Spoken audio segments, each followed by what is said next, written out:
आपके नवा गांव में, जिला कबीरधाम, छत्तीसगढ़,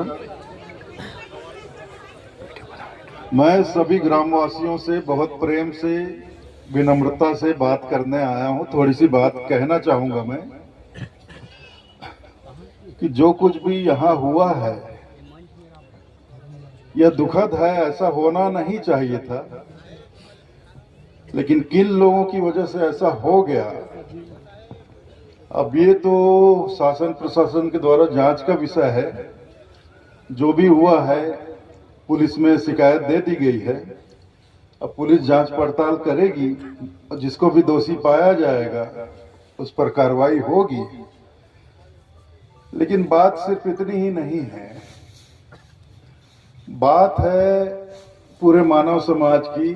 एक ही ग्राम में रहना, एक ही ग्राम में गुजर बसर करना, ग्राम के एक ही स्कूल में सभी के बच्चे पढ़ते हैं, सभी साथ मिलकर खेती बाड़ी करते हैं, सारा पर्व त्योहार मनाते हैं, तो आपस में प्रेम भाव भी होना चाहिए, एक दूसरे के प्रति सम्मान होना चाहिए, एक दूसरे के धर्म का सम्मान करना चाहिए और आपस में प्रेम भाव बनाकर रखना चाहिए।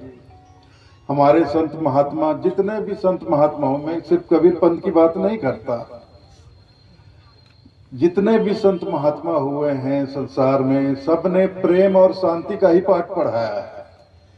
दुनिया के किसी संत ने हमको हिंसा करने के लिए नहीं कहा है। हिंसा करो, उत्पात करो, उधम मचाओ, उन्माद करो, कोई भी संत, कोई भी धर्म हमको ये पाठ नहीं पढ़ाता है।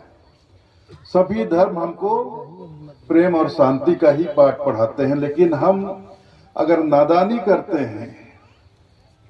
करते हैं और उस तरह से उन्माद करते हैं और असामाजिक कार्य करते हैं, किसी के भावनाओं को हम ठेस पहुंचाते हैं, तो इस तरह से तो मानव समाज का विकास नहीं हो सकता ना।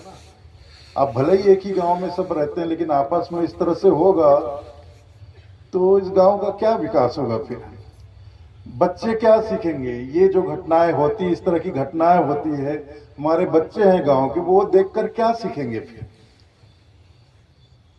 वो तो अभी बचपन से ही, बाल अवस्था से ही उनके मन मस्तिष्क पे उसका प्रभाव हो जाएगा, फिर अभी से ही उसके मन में गलत भाव बैठ जाएगा, फिर आगे चलकर कभी वो एक दूसरे का सम्मान नहीं कर पाएंगे।